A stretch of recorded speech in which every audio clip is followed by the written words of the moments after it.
अम्ल, क्षार और लवण। ध्यान दीजिएगा, अम्ल। हाँ, सबसे पहले हम लोग अम्ल के बारे में जानते हैं। अम्ल, तो अम्ल का कुछ गुण होता है, समझ में आया कि नहीं?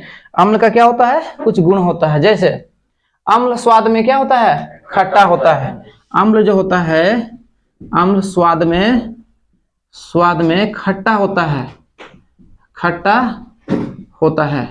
ठीक है, आप लोग जरूर ही खट्टे पदार्थों का स्वाद लिए होंगे, जैसे टमाटर, नींबू, आंवला, इमली, कभी कभी संतरा भी देखना खट्टा आ जाता है, आम भी खट्टा आ जाता है कभी कभी, है ना? तो ऐसे बहुत सारा खट्टा पदार्थ होता है कि नहीं होता है? तो इस सबको क्या बोलते हैं हम लोग? अम्ल बोलते हैं। तो अम्ल स्वाद में क्या होता है? खट्टा होता है। ठीक है ना? अम्ल स्वाद में खट्टा होता है, ये पहला गुण हो गया। दूसरा, अम्ल जल में घुलने पर हाइड्रोजन आयन देता है। अम्ल जल में घुलने पर क्या देता है? Hydrogen ion. हाइड्रोजन आयन मतलब H+ देता है। अम्ल जल में घुलने पर क्या देता है? हाइड्रोजन आयन देता है। समझ में आया कि नहीं? हाइड्रोजन आयन देता है, इसलिए अम्लीय विलयन जो होता है विद्युत का चालन करता है। अम्लीय विलयन क्या होता है? विद्युत का चालन करता है, क्योंकि उसमें क्या होता है? आयन होता है। क्या होता है? आयन होता है। तो पहला बताएं, अम्ल स्वाद में खट्टा होता है। दूसरा बताएं, अम्ल जल में घुलने पर क्या देता है? हाइड्रोजन आयन देता है। ठीक है ना? तीसरा इसका गुण है, अम्ल नीले लिटमस पत्र को लाल कर देता है। अम्ल क्या करता है? अम्ल नीले लिटमस पत्र को लाल कर देता है। नीले लिटमस पत्र को लाल कर देता है। क्या करता है? लाल कर देता है। अब ये लिटमस पत्र क्या है? ध्यान देगा, लिटमस का एक विलयन आता है, ठीक है ना, जो लाइकेन या लीचेन नामक पौधा का, मतलब पौधा से क्या किया जाता है? प्राप्त किया जाता है। जब आपको हम सूचक बताएंगे ना, सूचक बहुत प्रकार का होता है, खास करके तुम लोग की किताब में 3 प्रकार का दिया हुआ है। जैसे लिटमस हो गया, दूसरा हो गया फिनाल्फथेलिन, ठीक है। उसके बाद अगर हम बात करेंगे, फिर मिथाइल ऑरेंज है, फिर कुछ प्राकृतिक सूचक होता है जैसे कि हल्दी, ठीक है, लाल पत्ता गोभी, चुकंदर, ठीक है। फिर कुछ गंधीय सूचक होता है जैसे प्याज, लौंग का तेल, वनीला, ठीक है। ये सब जब हम सूचक पढ़ाएंगे उस समय बताएंगे, समझ में आया ना? हाँ, तो अम्ल स्वाद में खट्टा होता है, या जल में घुलने पर हाइड्रोजन आयन देता है, और अम्ल नीले लिटमस पत्र को क्या करता है? लाल कर देता है, ठीक है ना, लाल कर देता है। अब ध्यान देगा, अम्ल 2 प्रकार का होता है। अम्ल के प्रकार, अम्ल के क्या, अगर हम प्रकार का बात करते हैं तो ये 2 प्रकार का होता है। एक होता है दुर्बल अम्ल, दुर्बल अम्ल। ये क्या होता है? कमजोर होता है। क्या होता है? कमजोर होता है। दुर्बल मतलब कमजोर, इसका शब्द सही पता चल रहा है, ठीक है ना। दूसरा होता है प्रबल अम्ल। प्रबल मतलब होता है, ये क्या होता है? कठोर होता है। क्या होता है? कठोर होता है। अब ये ध्यान देंगे हम लोग। हाँ, दुर्बल अम्ल में वैसा अम्ल जिसमें हाइड्रोजन आयन की सांद्रता कम होती है। हाइड्रोजन आयन की सांद्रता क्या होती है? कम होती है, इसे कहते हैं दुर्बल अम्ल। ये अम्ल क्या होता है?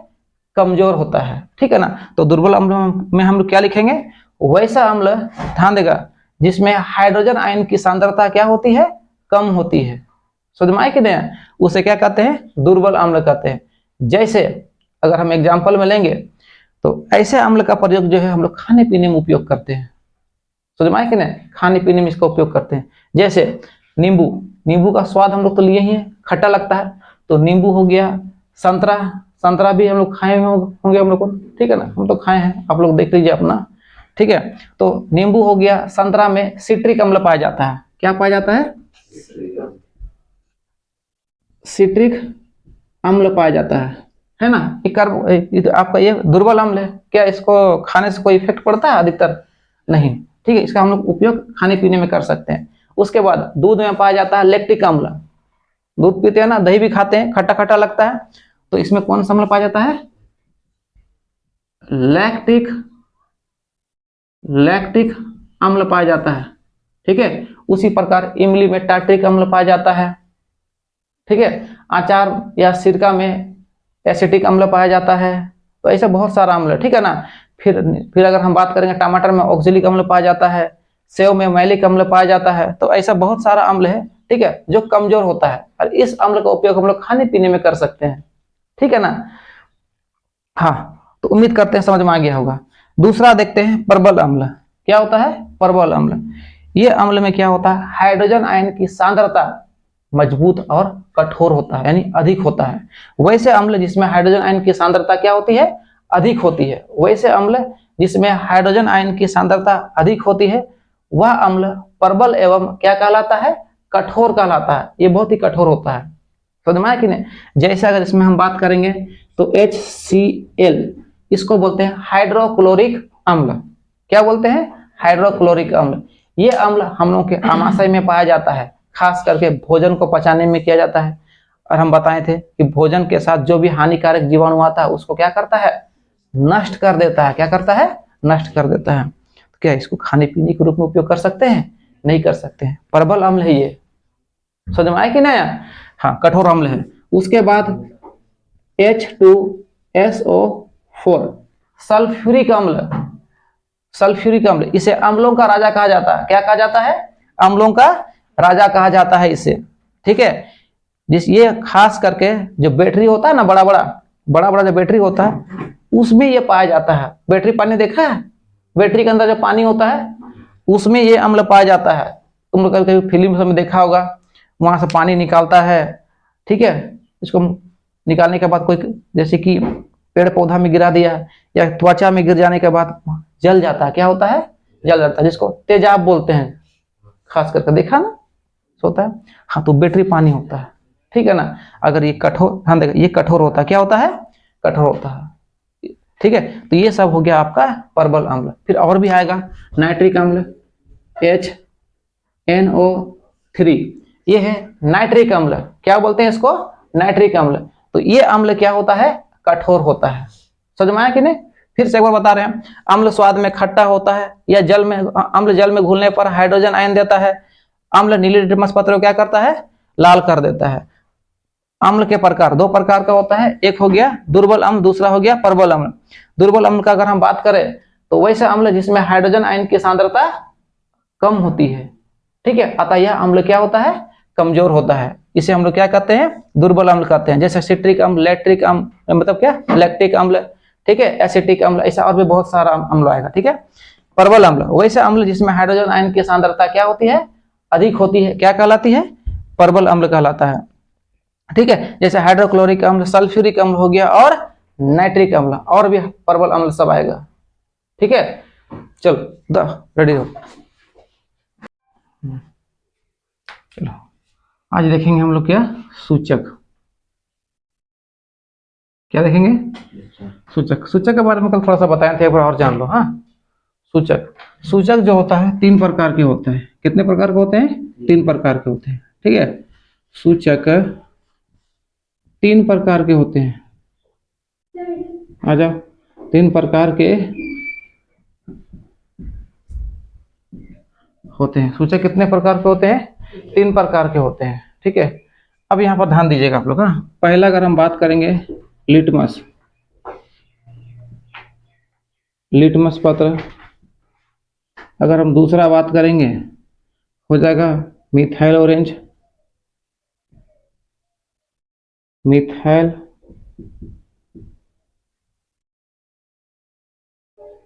ऑरेंज।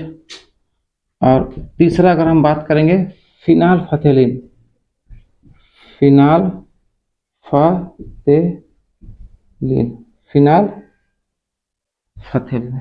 ये तीन प्रकार का सूचक के बारे में हम लोग जानेंगे। समझ में आया कि नहीं। कितने प्रकार का सूचक के बारे में जानेंगे, तीन प्रकार का सूचक के बारे में जानेंगे। पहला देखते हैं हम लोग को लिटमस। पहला क्या देखते हैं, लिटमस।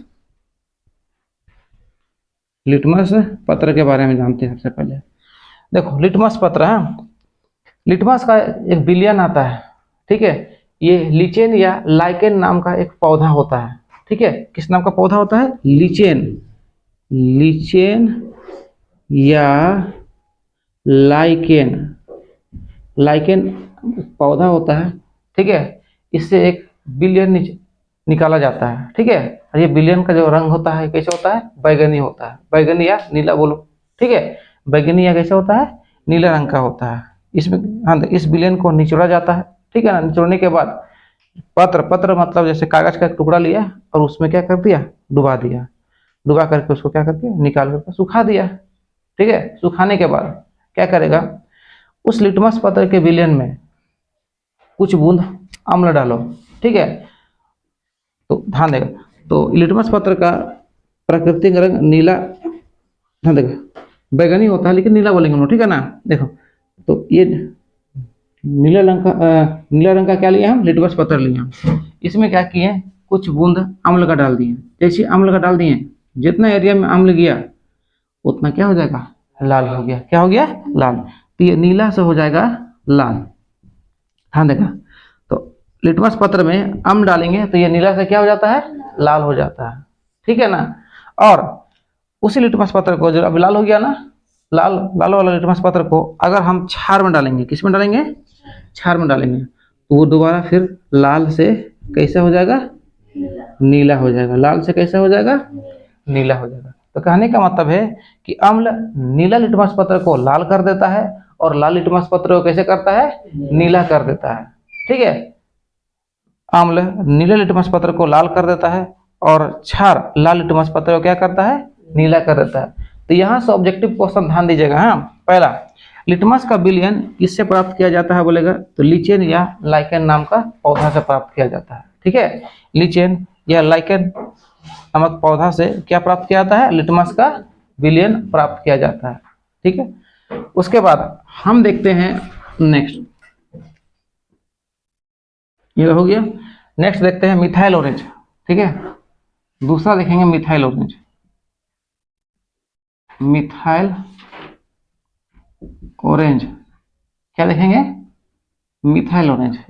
अब इसमें ध्यान दीजिएगा। हाँ, इस ये बिलियन एक प्रकार का ये भी बिलियन होता है, ठीक है। इसको प्रयोगशाला में तैयार किया जाता है, ये प्राकृतिक बिलियन नहीं है। हाँ, इसको प्रयोगशाला में क्या किया जाता है, इसको बनाया जाता है इसको, ठीक है। इसका ध्यान देगा, प्राकृतिक रंग ध्यान दीजिएगा, मतलब इसका रंग जो रंग होता है किस कलर का होता है, ऑरेंज कलर का होता है। कैसे होता है, ऑरेंज कलर का होता है। ये होता है ऑरेंज, लास्ट में खुद लिखा हुआ देखिए यहाँ पर, मिथाइल ऑरेंज का कलर कैसा होता है, बिलियन का ऑरेंज होता है।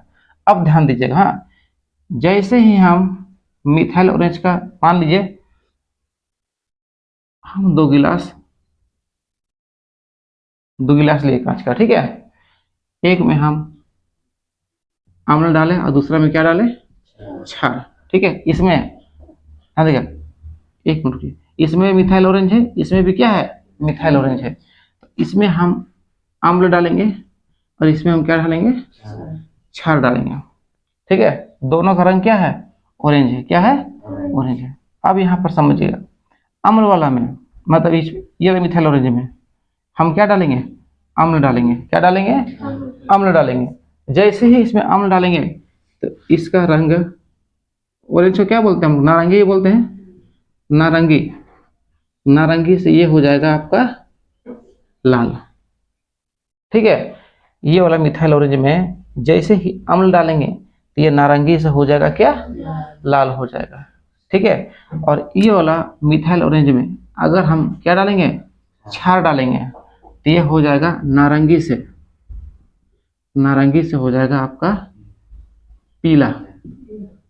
क्या हो जाएगा, पीला हो जाएगा। तो कहने का मतलब है कि अम्ल मिथाइल ऑरेंज को ध्यान देगा, मतलब मिथाइल ऑरेंज का विलयन में अगर हम अम्ल डालेंगे तो ये नारंगी से लाल हो जाएगा, और मिथाइल ऑरेंज का विलयन में अगर हम क्षार डालेंगे तो ये नारंगी से क्या हो जाएगा, पीला हो जाएगा, ठीक है। अगर हम तीसरा अगर लेते हैं, तीसरा क्या है हम लोग का, फिनाल फतेलिन ना, फिनाल फतेलिन, फिनाल फतेलिन। अब ध्यान दीजिएगा, इसका प्राकृतिक रंग जो होता है, प्राकृतिक रंग तो नहीं बोलेंगे, ये आपका रंगहीन होता है। क्या होता है, रंगहीन होता है। ये रंगहीन, इसका कोई रंग नहीं होता। जैसे पानी होता है ना, बस पानी जैसे ही होता है। ये भी एक प्रकार का प्रयोगशाला में इसको तैयार किया जाता है। ये प्राकृतिक रंजन बिल्कुल भी नहीं है, इसको बोलेंगे। ठीक है, ये प्राकृतिक रंजक बिल्कुल भी नहीं है। अब यहाँ देखिए, हाँ, अब इसमें हम डाल देंगे, अम्ल डालेंगे इसमें, ये वाला फिनाइलफथलीन का विलयन में हम अम्ल डालेंगे तो इसमें कोई प्रभाव नहीं दिखेगा, कोई प्रभाव नहीं दिखेगा। क्या होगा? कोई प्रभाव नहीं दिखेगा, ठीक है। लेकिन इस फिनाइलफथलीन का विलयन में, इस फिनाइलफथलीन का विलयन में अगर हम क्षार डालेंगे, क्या डालेंगे? क्षार डालेंगे, ठीक है, तो ये कैसा हो जाएगा? गुलाबी हो जाएगा। कैसे हो जाएगा? गुलाबी हो जाएगा, ठीक है। कहने का मतलब है कि फिनाइलफथलीन के विलयन में अम्ल डालने पर कोई प्रभाव नहीं पड़ता है, लेकिन फिनाइलफथलीन का विलयन में अगर हम क्षार डालते हैं तो वो किस रंग का हो जाएगा? गुलाबी रंग का हो जाएगा। किस रंग का हो जाएगा? गुलाबी रंग का हो जाएगा। फिर से देखिए एक बार, हाँ, देखिए लिटमस पत्र, हाँ देगा, लीचेन या लाइकेन नामक पौधा से प्राप्त किया जाता है, ठीक है। इस विलयन का प्राकृतिक रंग कैसा होता है? बैगनी होता है, ठीक है ना। अब ध्यान दीजिएगा, लिटमस पत्र में आम डालने पर यह नीला से लाल कर देता है ना, और क्षार डालने पर क्या होता है? लाल से नीला हो जाता है। मिथाइल ऑरेंज, इसका जो रंग होता है कैसे होता है? नारंगी या लाल रंग, ऑरेंज होता है ना, ऑरेंज वैसे होता है, ठीक है। इसमें आम्ल डालने पर ये क्या होता है? नारंगी से लाल हो जाता है, और इसमें क्षार डालेंगे तो ये नारंगी से क्या हो जाएगा? पीला रंग का हो जाएगा। फिनाइलफथलीन में ध्यान दीजिए, विलयन में आम्ल डालने पर कोई प्रभाव नहीं होता है, रंगहीन होगा, ठीक है। और फिनाइलफथलीन के विलयन में अगर हम क्षार डालते हैं तो ये क्या हो जाएगा? गुलाबी हो जाएगा। क्या हो जाएगा? गुलाबी हो जाएगा, ठीक है। तो ये सब प्राकृतिक सूचक था, ठीक है। देखिए, चलिए हम लोग लिटमस देख लिए, मिथाइल ऑरेंज देख लिए, फिनाइलफथलीन देख लिए ना। अब देखेंगे कुछ अन्य प्राकृतिक सूचक, जैसे हाइड्रेजिया का फूल, ये नीले रंग का फूल होता है ना। इसका प्रयोग करके भी हम लोग अम्ल और क्षार का पता लगा सकते हैं। हल्दी, हल्दी शादी पार्टी में तो आप लोग गए होंगे, है ना। शादी पार्टी में खास करके अगर जो सफेद रुमाल लेके गया रहता है उसको अच्छा से पता चल जाता है, ठीक है। सफेद रुमाल लेके गया, शादी पार्टी में खाना खाया और लास्ट में हाथ सफेद रुमाल से पोंछ दिया। हाथ पोंछने के बाद, है ना, देखना रुमाल हल्दी हल्दी हो जाता है ना। अब उसको घर ले जाइए, ठीक है, अगला दिन, और उसको साबुन या सरफ से धोइए। जैसे ही साबुन या सरफ से धोएंगे, है ना, हल्दी का पीला रंग किस पे बदल जाएगा? लाल रंग में बदल जाता है ना। किससे बदल जाता है? लाल रंग में। मतलब हल्दी में जो होता है ना, अगर अम्ल का कुछ बूंद डालेंगे तो कोई प्रभाव नहीं पड़ेगा, लेकिन जैसे ही हल्दी में हम अगर लाल रंग डालते हैं, मतलब क्षार डालेंगे, क्या डालेंगे? क्षार डालेंगे या क्षार का प्रयोग करेंगे तो कैसे हो जाएगा? पीला से लाल हो जाता है। तो हल्दी भी एक प्रकार का प्राकृतिक सूचक है, ठीक है ना। तो ये लाल पत्ता गोभी, ठीक है, ये पत्ता गोभी, हम लोग को हरा पत्ता गोभी देखिए ना, एक पत्ता गोभी पूरा लाल भी होता है पूरा, ठीक है, ये भी एक प्रकार का ध्यान देगा प्राकृतिक सूचक है। लाल सलगम, चुकंदर, या तो हम इसको बोलते हैं बीट, बीट देखा है ना, ये भी एक प्रकार का प्राकृतिक सूचक है। तो क्वेश्चन पूछेगा निम्नलिखित में से कौन सा प्राकृतिक सूचक है, तो इतना सारा है, यहाँ 4 ठो और 1 ठो लिटमस बताए ना, ये 5 ठो प्राकृतिक सूचक बताए। अब देखिए गंधीय सूचक का नाम। गंधीय सूचक जो होता है, जैसे प्याज, लौंग का तेल, वनीला, ये गंधीय सूचक में आता है, ठीक है। हम एक ठो बता देते हैं प्याज के बारे में, ठीक है। प्याज तो सबको देखे होंगे, ठीक है ना। एक कपड़ा लीजिए, ठीक है, प्याज का छोटा छोटा टुकड़ा कीजिए, करने के बाद उसको कपड़ा में मोटरी जैसा बांध दीजिए, पूरा मोटरी होता है ना, मोड़ करके अच्छा से बांध दीजिए। बांधने के बाद उसको रात भर छोड़ दीजिए। छोड़ने के बाद सुबह जो होता है उस प्याज को, जो टुकड़ा टुकड़ा, उसको फेंक दीजिए, या आपको उपयोग करना तो कर सकते हैं, ठीक है। अब उसके बाद उस कपड़ा में आप ध्यान दीजिएगा, उसको सूंघिएगा तो प्याज का गंध आएगा, प्याज का गंध आएगा ना, ठीक है। अब उस कपड़ा को 2 भाग में काट देंगे हम, ठीक है ना। एक भाग में हम क्या करेंगे, तो प्याज से गंध आने वाला कपड़ा में अम्ल डालेंगे। क्या डालेंगे? अम्ल डालेंगे।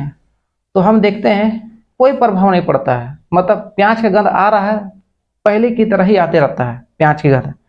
अब दूसरा कपड़ा में हम क्या करेंगे? क्षार डालेंगे। क्या डालेंगे? क्षार डालेंगे। क्षार डालने के बाद कुछ छोड़ देंगे हम, कुछ देर बाद देखेंगे कि उसका, अगर हम उस कपड़ा में प्याज का गंध अगर सूंघेगा ना तो उसका गंध आएगा ही नहीं। मतलब प्याज का गंध में अगर हम क्षार डालते हैं तो उसका गंध क्या होता है? समाप्त हो जाता। तो इस प्रकार पता लगा सकते हैं। लौंग का तेल, लौंग का तेल में भी आप पता कर लीजिएगा, ठीक है। और वनीला, ये सब गंधीय सूचक है, जो गंध के माध्यम से क्या होता है? बताता है कि कौन अम्ल है या कौन क्या है? क्षार है कोई, ठीक है। तो आगे देखते हैं हम लोग, आगे रासायनिक अभिक्रिया देखेंगे। रासायनिक अभिक्रिया देखने से पहले कुछ हम देख लेते हैं पहले। हाँ, कुछ खाद्य पदार्थ या कुछ वस्तु में कुछ अम्ल पाया जाता है। ठीक है, हम आपको बोला था कुछ देर बाद बताएंगे कल ना। अब ध्यान दीजिएगा। हाँ, जैसे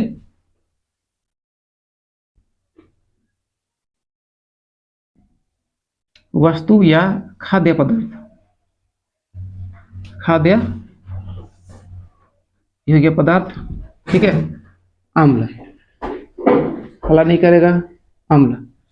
ध्यान दीजिएगा गौर से। हाँ, जैसे अगर हम बात करेंगे दूध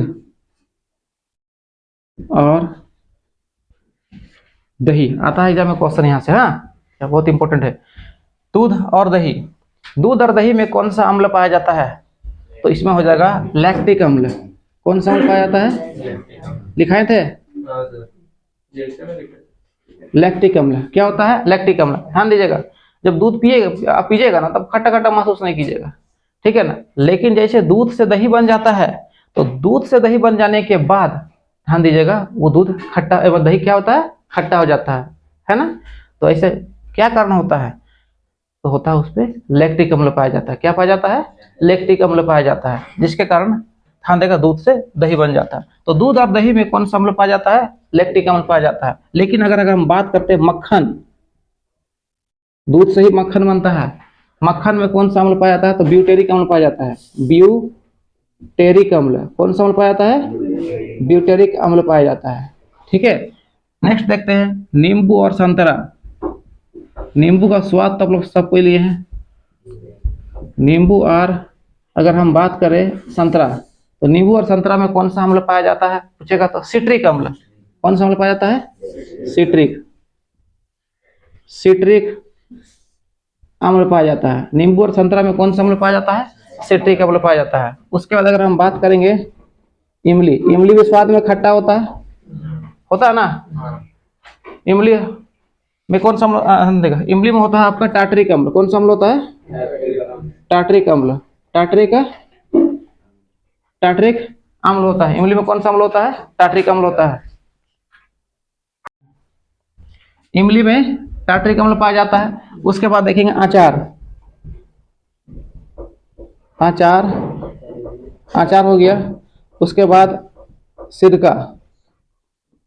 सिरका, इसमें पाया जाता है एसिटिक अम्ल। एसिटिक अम्ल पाया जाता है। ठीक है, अचार और सिरका में कौन सा अम्ल पाया जाता है? एसिटिक अम्ल पाया जाता है। उसके बाद अगर हम बात करेंगे नेटल का पौधा आता है, नेटल का पौधा, एक पौधा होता है इसको नेटल का पौधा बोलते हैं। ठीक है ना, उसमें रोमा रोमा टाइप का पाया जाता है। ठीक है ना, जैसे ही अगर वो पत्ता आपके संपर्क में आ जाता है, ठीक है, टच कर जाता है, तो आपको वहां पर जलन क्या होता है? चालू हो जाता है। समझ में आया कि नहीं? जलन क्या होता है? चालू हो जाता है। तो समझ जाओ कि कौन सा अम्ल वहां पर लग गया है? मेथेनाइक अम्ल लग गया। ठीक है, तो नेटल का पौधा हो गया। बिच्छू के डंक, हाँ, बिच्छू का डंक, बिच्छू जो डंक मारता है उसमें जहर नहीं रहता है, उसमें अम्ल रहता है। क्या रहता है? अम्ल रहता है। ठीक है, उसमें भी मेथेनाइक अम्ल रहता है। क्या रहता है? मेथेनाइक अम्ल रहता है। उसके बाद मधुमक्खी का डंक, मधुमक्खी का डंक, इसमें भी ध्यान देगा कौन सा अम्ल होता है? मेथेनाइक अम्ल होता है। उसके बाद चींटी, हाँ, चींटी में दो प्रकार का अम्ल पाया जाता है। एक मेथेनाइक अम्ल पाया जाता है और एक फार्मिक अम्ल पाया जाता है। ठीक है ना, तो इसमें जितना इधर बताए हैं, इसमें कौन सा अम्ल पाया जाता है? मेथेनाइक अम्ल, मेथेनोइक अम्ल पाया जाता है। इस समय याद रखना, जहर नहीं पाया जाता। जैसे ध्यान देगा, जैसे ही बिच्छू डंक मारेगा या मधुमक्खी डंक मारेगा, चींटी काटता है, ठीक है ना, तो देखना वहां पर लहरना चालू हो जाता है ना, जलन चालू हो जाता है ना, जलन चालू हो जाता है। ठीक है, तो ऐसी स्थिति में जब वो ये काटता है, तो हमारे त्वचा में मेथेनाइक अम्ल छोड़ देता है। ठीक है, जिसके कारण तेजी से जलन वहां चालू हो जाता है। ठीक है। अगर इस जलन को समाप्त करना है तो वहाँ ऐसे करके खुजली नहीं करना है, ठीक है। साबुन ये जो सरफ होता है ना, जाकर वहां पर उससे पैर धो लीजिए, ठीक है। तो थोड़ा जलन क्या हो जाएगा, कम हो जाएगा। बिच्छू, बिच्छू ने बिच्छे लिखे, ये बिच्छू, बिच्छू का डंक जहाँ जब बिच्छू डंक मारता है वहां पर कौन सा अम्ल छोड़ देता है, भी यहाँ मेथेनाइक अम्ल छोड़ देता है। कौन सा अम्ल छोड़ता है, मेथेनाइक अम्ल छोड़ता है, ठीक है। तो ये सब में क्या होता है, मेथेनाइक अम्ल होता है। उसके बाद अगर हम टमाटर, पानी आया मुंह में, हाँ देखा, टमाटर में कौन सा अम्ल होता है, इसमें होता है नहीं, ऑक्जेलिक अम्ल होता है, ऑक्जेलिक अम्ल होता है। उसके बाद अगर बात करेंगे सेव में, सेव में मैलिक अम्ल होता है, मैलिक अम्ल, मैलिक अम्ल होता है, ठीक है। सेव में क्या होता है, मैलिक अम्ल होता है। तो ये सारा अम्ल है, हाँ ये आप तो करना ही पड़ेगा, उतार लीजिए। इमली और अंगूर में भी ध्यान देगा, और अंगूर में, इमली और अंगूर ये दोनों में क्या होता है, टाटरिक अम्ल होता है, ठीक है ना। और इसमें एक चीज और छूट गया था, ये आंवला, चलो अभी ये छूट गया, हला हला नहीं, आंवला, आंवला में होता है स्कार्बिक अम्ल, स्कार्बिक, आंवला में स्कार्बिक अम्ल होता है।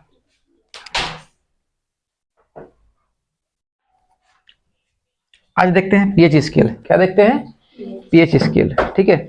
यहां से आपको ऑब्जेक्टिव क्वेश्चन मिलेगा, क्या मिलेगा, ऑब्जेक्टिव क्वेश्चन मिलेगा, ठीक है ना। तो देखते हैं, चलिए पीएच स्केल, पीएच स्केल, ठीक है। पी का अर्थ होता है पुषांश, क्या होता है, पुषांश। पी का अर्थ होता है पुषांश, और पुषांश का मतलब होता है शक्ति। पुषांश का मतलब क्या होता है, शक्ति। पी का अर्थ होता है पुषांश, पुषांश का अर्थ क्या होता है, शक्ति। और एच, एच का मतलब होता है हाइड्रोजन, एच का मतलब होता है हाइड्रोजन, ठीक है। तो पीएच स्केल में देखा जाता है कि हाइड्रोजन आयन का सांद्रता कितना है, ठीक है। पीएच स्केल में हाइड्रोजन आयन का शक्ति देखा जाता है, क्या देखा जाता है, हाइड्रोजन आयन का शक्ति देखा जाता है, ठीक है। अगर हाइड्रोजन आयन का सांद्रता या शक्ति कम होगा, ठीक है ना, तो वो अम्ल क्या होगा, कमजोर होगा, क्या होगा, कमजोर होगा। यदि हाइड्रोजन आयन का सांद्रता अधिक होगा तो वो अम्ल क्या होगा, हार्ड होगा। हाइड्रोजन आयन का सांद्रता अधिक होगा तो वो अम्ल क्या होगा, हार्ड होगा, ठीक है ना। इसमें हाइड्रोजन आयन और हाइड्रोजन आयन, ठीक है, दोनों का सांद्रता चेक करता है, इसमें इस स्केल में चेक किया जाता है, ठीक है। दोनों का सांद्रता क्या किया जाता है, चेक किया जाता है, यानी दोनों का शक्ति क्या किया जाता है, इसमें चेक किया जाता है। ध्यान देगा, इस स्केल, इस स्केल का जो खोज किया था सोरेनसेन ने किया था, सोरेनसेन ने किया था। इस स्केल का खोज किसने किया था, सोरेनसेन ने किया, ठीक है ना।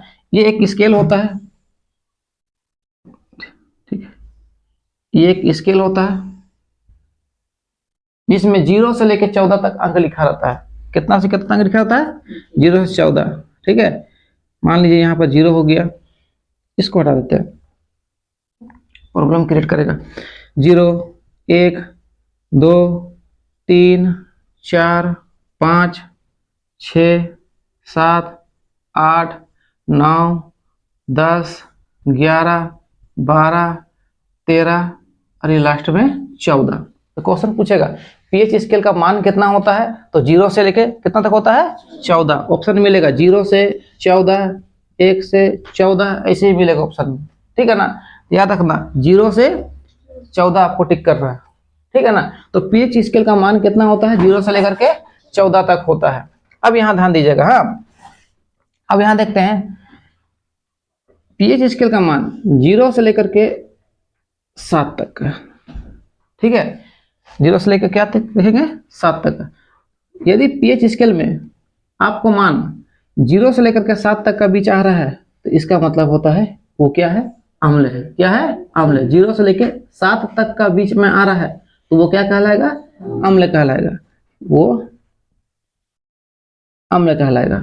ठीक है। और यार एक चीज की ध्यान दीजिएगा, 7 से जितना कम होगा, ठीक है, उसमें हाइड्रोजन आयन का सांद्रता उतना अधिक होगा। जैसे जैसे 7 से विलयन का पीएच मान कम होते जाएगा, उसका सांद्रता उतना ही क्या होगा? बढ़ते जाएगा। यानी हाइड्रोजन आयन का शक्ति बढ़ते जाएगा और वो अम्ल उतना ही क्या होगा? कठोर होते जाएगा। वो अम्ल उतना ही क्या होगा? कठोर होते जाएगा। जैसे अगर एग्जाम्पल में अगर हम बात करें, ठीक है, जैसे हम नींबू का पीएच मान देखते हैं। किसका? नींबू का पीएच मान देखते हैं।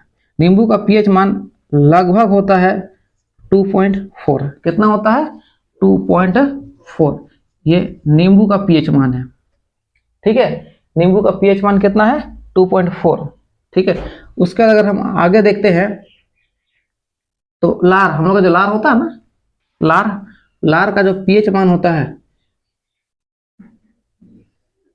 लार बोलो या दूध बोलो, है ना, दूध बोलो या लार हो गया, उसका पीएच मान जो होता है 6 पॉइंट क्या होता है? 4 होता है।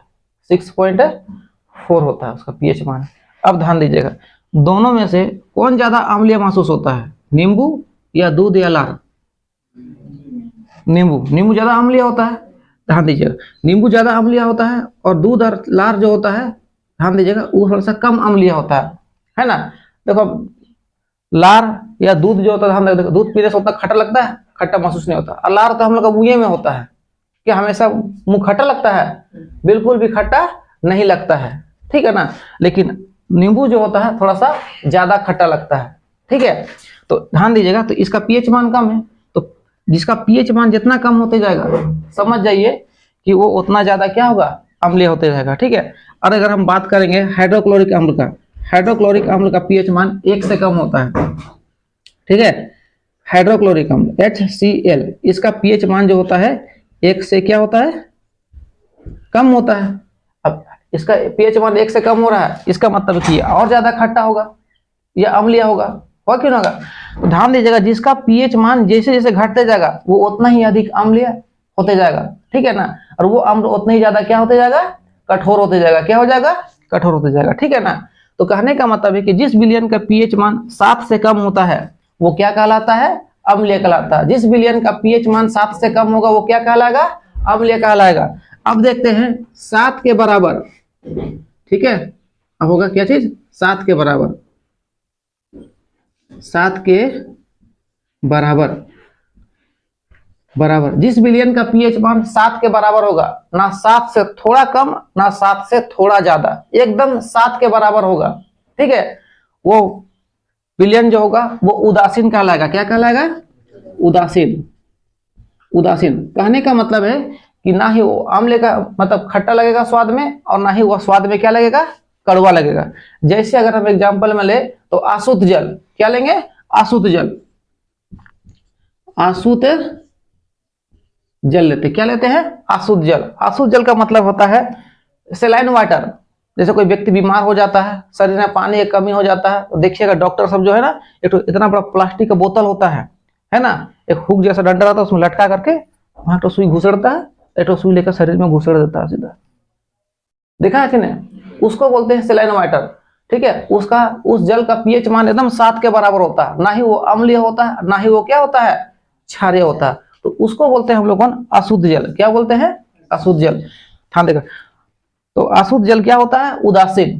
तो क्वेश्चन पूछेगा, जिस विलयन का पीएच मान 7 के बराबर होता है तो उसे क्या कहते हैं? उदासीन कहते हैं। ठीक है, जैसे एग्जांपल में क्या होगा? अशुद्ध जल। अशुद्ध जल का पीएच मान कितना होता है? एकदम 7 होता है। ठीक 7, ना 7 से कम ना 7 से ज्यादा, एकदम क्या होता है? 7 होता है। अब देखते हैं 7 से अधिक। जिस विलयन का पीएच मान 7 से अधिक होगा, क्या होगा? 7 से अधिक होगा, वो कहलाएगा क्षार। क्या कहलाएगा? क्षार। जिस विलयन का पीएच मान 7 से अधिक होगा वो क्या कहलाएगा? क्षार कहलाता है। ठीक है, जिस विलयन का पीएच मान 7 से अधिक होगा क्षार कहलाता है। और जितना अधिक पीएच मान बढ़ते जाएगा, जितना अधिक पीएच मान बढ़ते जाएगा, ये उतना अधिक क्या होते जाएगा? क्षारीय होते जाएगा। क्या होते जाएगा? क्षारीय होते जाएगा। समझ में आया कि नहीं? जिस विलयन का पीएच मान 7 से अधिक होता है वो क्षारीय कहलाता है, और जितना अधिक इसका पीएच मान बढ़ते जाएगा उतना ही अधिक क्या होते जाएगा? क्षारीय होते जाएगा। जैसे एग्जांपल में अगर हम बात करें हम लोग का रक्त यानी खून का पीएच मान होता है 7.4। खून का पीएच मान कितना होता है? 7.4 होता है, ठीक है ना। कभी देखिए आप लोगों ने, जैसे कि शरीर कभी हाथ उथ में कहीं कट जाता है ना, तो कभी हल्का सा चाट कर देखना, नमकीन लगेगा, समझ में आया कि नहीं? उसका शरीर से जो पसीना निकलता है उसको भी चाट कर देखना, क्या होता है? नमकीन लगता है, ठीक है ना। तो लगभग क्षारीय लगता है वो भी। तो उस सबका पीएच मान कितना होता है? 7.4 होता है।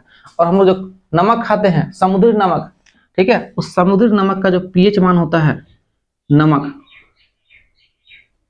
इसका पीएच मान 8.4 होता है। नमक का पीएच मान कितना होता है? 8.4 होता है, ठीक है ना। अब ध्यान दीजिएगा, अब ज्यादा क्षारीय कौन है? रक्त है या नमक है? नमक ज्यादा क्षारीय लगता है, तो देखिए इसका पीएच मान क्या हो गया? बढ़ गया, 8.4 हो गया। क्या हो गया? 8.4।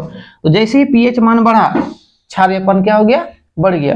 तो उसी प्रकार उसका आगे कोई भी आपका विलयन आ जाता है, अगर पीएच मान 9, 10, 11, 12, 14 ऐसा हो गया, तो इसका मतलब है कि वो और अधिक क्या हो जाएगा? क्षारीय या कड़वा हो जाएगा स्वाद में, ठीक है ना।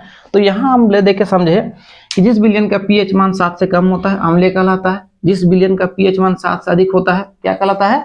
क्षारीय कहलाता है, और जिस विलयन का पीएच मान 7 के बराबर होता है वो क्या कहलाता है? उदासीन कहलाता है, ठीक है ना। पीएच स्केल, पी का अर्थ होता है पुषांश यानी शक्ति, एच मतलब होता है हाइड्रोजन, ठीक है ना। इसमें हाइड्रोजन आयन और हाइड्रोक्साइड आयन का सांद्रता ज्ञात किया जाता है, ठीक है। इस स्केल का खोज किसने किया था? सोरेनसेन ने किया था। किसने किया था? सोरेनसेन ने किया था। यहां से आपको ऑब्जेक्टिव क्वेश्चन मिलने की संभावना है एग्जाम में, ठीक है। चलिए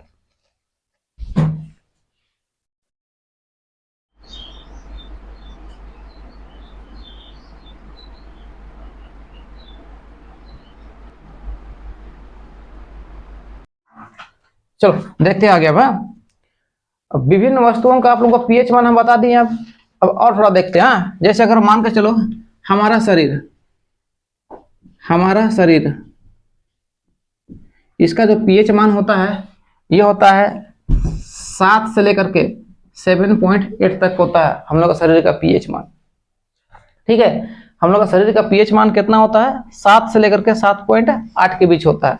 जैसा भी हम बताएं कि खून का पीएच मान 7 पॉइंट क्या होता है?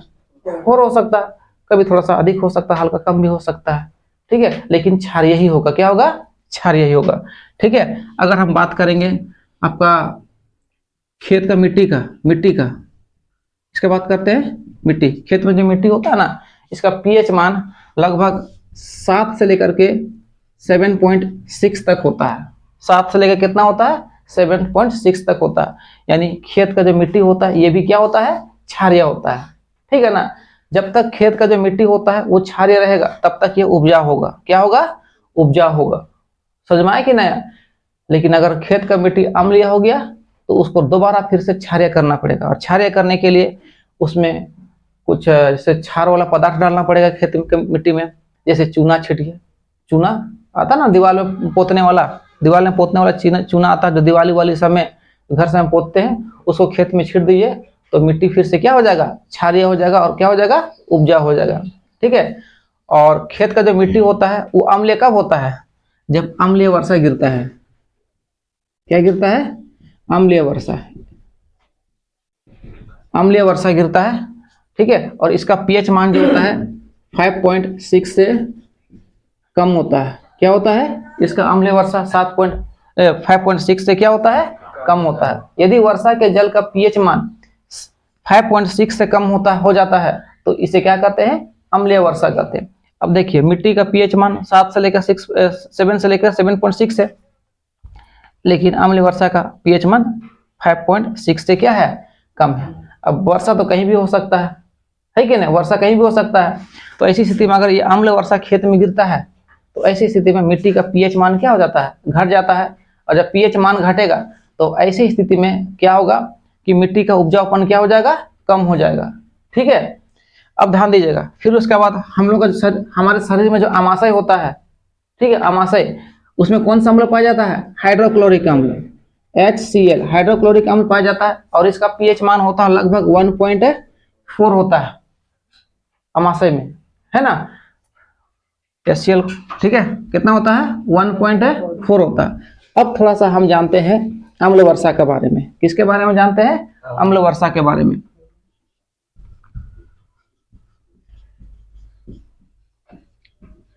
अम्ल वर्षा के बारे में जानते हैं, ठीक है। अब ये अम्ल वर्षा क्या है, ध्यान दीजिएगा। जब वर्षा के जल का पीएच मान 5.6 से कम हो जाता है तो इसे क्या कहते हैं? अम्ल वर्षा कहते हैं। जब वर्षा के जल का पीएच मान 5.6 से कम हो जाता है तो इसे क्या कहते हैं? अम्ल वर्षा कहते हैं। अब ये वर्षा का जल का पीएच मान 5.6 से कम कैसे, मतलब कितना कम का है हो जाता है, ध्यान दीजिएगा। जैसे गर्मी के समय में, यानी जब मान के चलिए महीना 2 महीना, ठीक है, वर्षा नहीं होता है, तो ऐसी स्थिति में पृथ्वी पर बहुत सारा मानव गतिविधि होता है। जैसे हम लोग घर में चूल्हा जलाते हैं, ठीक है ना, कोई कोई जलाता है, ठीक है, तो उसमें से धुआं निकलता है। धुआं में बहुत सारा हानिकारक गैस होता है, सल्फर, कार्बन, ठीक है, ये सब गैस क्या होता है? मौजूद होता है। ऑक्सीजन सब मौजूद होता है। ये सब धीरे धीरे हल्का होकर कहाँ चल जाता है? वायुमंडल यानी बादल में चल जाता है, ठीक है ना। उसके बाद मतलब हम देखिए रास्ता में मोटर वाहन चलता है ना, मोटर वाहन चलता है, पेट्रोल या डीजल से चलता है, तो ऐसी स्थिति में वहां से धुआं निकलता है कि निकलता है? तो वहां से हानिकारक गैस निकलता है, और ये हानिकारक गैस जो होता है ये भी वायुमंडल में ऊपर चल जाता है, ठीक है ना, हल्का होकर के। उसके बाद बड़ा बड़ा उद्योग या कंपनी सब होता है, उसका चिमनी देखना, बड़ा बड़ा पाइप होता है, एकदम ऊपर तक जाता है, वहां से धुआं निकलता है, और वो धुआं में भी हानिकारक गैस होता है, ठीक है ना। उसके बाद इधर उधर जहां तक कचरा सब होता है उसको भी जलाया जाता है, तो वहां से भी हानिकारक गैस निकलता है। और ये गैस सब जो होता है ना, आसमान में जो होता है घूमते रहता है ना, वायुमंडल जो ऊपर में क्या होता है? घूमते रहता है, ठीक है। ये गैस सब जहां तहां क्या होता है? घूमते रहता है, सब जहां तहां। जब वर्षा होता है, जब वर्षा होता है, ठीक है, जब वर्षा होता है तो इन गैसों के साथ क्या होता है? वर्षा का जल क्या होता है? मिल जाता है। वर्षा का जल इन गैसों के साथ क्या होता है? मिल जाता है, ठीक है। और ये जल कहां पर आता है? पृथ्वी पर आता है। कहां पर आता है? पृथ्वी पर आता है, ठीक है, पृथ्वी पर आता है। और इस जल का पीएच मान 5.6 से क्या हो जाता है? कम हो जाता है। 5.6 से क्या हो जाता है? कम हो जाता है, ठीक है। तो इसे ही कहते हैं हम लोग कौन? अम्लीय वर्षा, ठीक है। ये वर्षा हानिकारक होता है। क्या होता है? हानिकारक होता है, ठीक है, क्योंकि इसमें कौन कौन सा घटक पाया जाता है पता है? इसमें पाया जाता है sulphur dioxide, sulphur dioxide, dioxide क्या पाया जाता है? सल्फर डाइऑक्साइड, सूत्र है SO2। इसका सूत्र क्या होता है? SO2, सल्फर डाइऑक्साइड का सूत्र होता है, ठीक है ना। उसके बाद नाइट्रोजन के ऑक्साइड, नाइट्रोजन के ऑक्साइड पाया जाता है, इसमें ऑक्साइड पाया जाता है, जिसको बोलते हैं NO2। क्या बोलते हैं? NO2। या तो इसको हम लोग ये भी बोल सकते हैं नाइट्रस ऑक्साइड, नाइट्रस ऑक्साइड क्या बोलते हैं? Nitrous oxide. ये 2 घटक होता है जो नुकसान पहुंचाता है, ठीक है ना। ध्यान देगा, नाइट्रस ऑक्साइड गैस को लाफिंग गैस भी कहते हैं। लाफिंग गैस, लाफिंग गैस मतलब कहने का मतलब होता है हंसने वाला गैस, ठीक है। अगर ये गैस जो होता है किसी व्यक्ति के सामने अगर छोड़ दिया जाए, ठीक है, तो वो हंसते रहेगा, ठीक है। अगर वो दुखी अवस्था में होगा, रो रहा होगा, तो भी वैसी स्थिति में वो हंसते हंसते रोएगा। नहीं बाबू, जिंदगी भर नहीं, ध्यान देगा, वो क्या करेगा? हंसते रहेगा, समझ में, जब तक उसके नाक में ये गैस आते रहेगा, समझ में क्या, तब तक ये हंसते रहेगा। रो तो अगर रोग, और अगर मान लो कोई दुखी व्यक्ति होगा, अगर उसके सामने अगर ये गैस छोड़ दिया जाए तो हंसते हंसते रोएगा, ठीक है। अगर ज्यादा खुशी नहीं भी रहेगा, अगर छोड़ देगा तो भी ये क्या होगा? हंसेगा। इसलिए इसे लाफिंग गैस या हंसने वाला गैस भी कहा जाता है। ध्यान दीजिएगा आगे। हाँ, अब यहाँ पर ध्यान देगा, अब ये अम्ल वर्षा क्या नुकसान पहुंचाता है, ठीक है। अम्ल वर्षा के हानिकारक प्रभाव हम देखते हैं।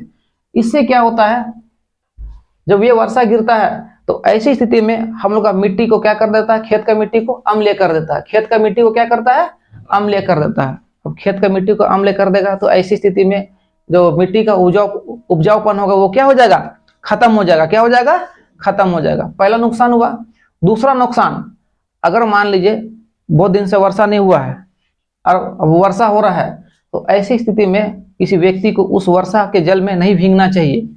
ठीक है, अगर कोई व्यक्ति सोच रहा है कि बहुत दिन बाद वर्षा हो रहा है और वो मेंढक जैसे बाहर कूदने निकल जाएगा, तो वैसी स्थिति में अगर वो वर्षा का जल आपका शरीर में गिरेगा तो आपके त्वचा पर हानिकारक प्रभाव पड़ सकता है, फोड़ा फुंसी निकल सकता है, त्वचा कैंसर जैसा समस्या उत्पन्न हो सकता है।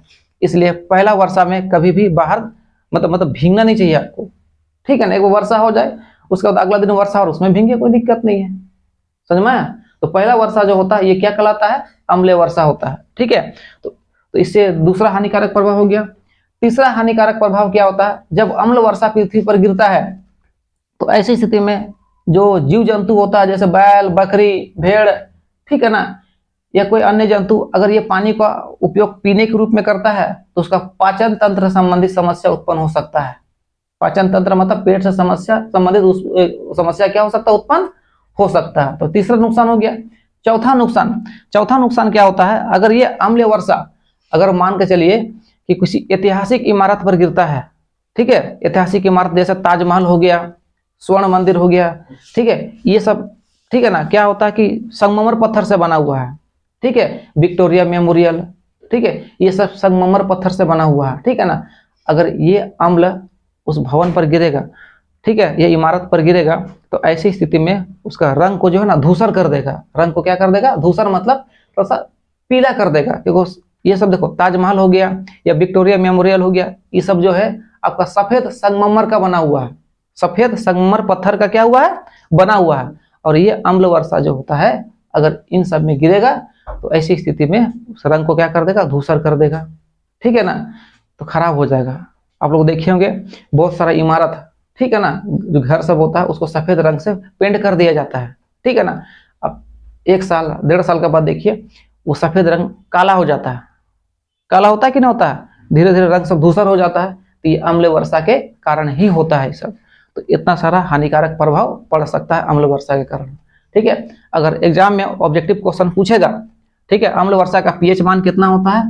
तो 7.6 से कम होता है।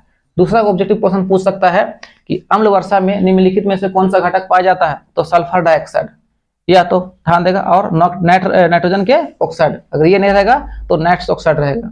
ठीक है, अगर सूत्र के रूप में देगा तो सल्फर डाइऑक्साइड, ठीक है, और नाइट्रोजन के ऑक्साइड या नाइट्रस ऑक्साइड में NO2 दिया जाएगा आपको। तो ये ऑब्जेक्टिव क्वेश्चन के लिए इंपॉर्टेंट है। ठीक है, और तो क्वेश्चन डायरेक्ट पूछेगा तो अम्लीय वर्षा किसे कहते हैं? तो डायरेक्ट लिख देना कि यदि वर्षा के जल का पीएच मान 5.6 से कम हो जाता है तो वो क्या कहलाता है? अम्लीय वर्षा कहलाता है। बस इतने लिखना है। ठीक है, आता है क्वेश्चन, आया हुआ क्वेश्चन ये सब। ठीक है।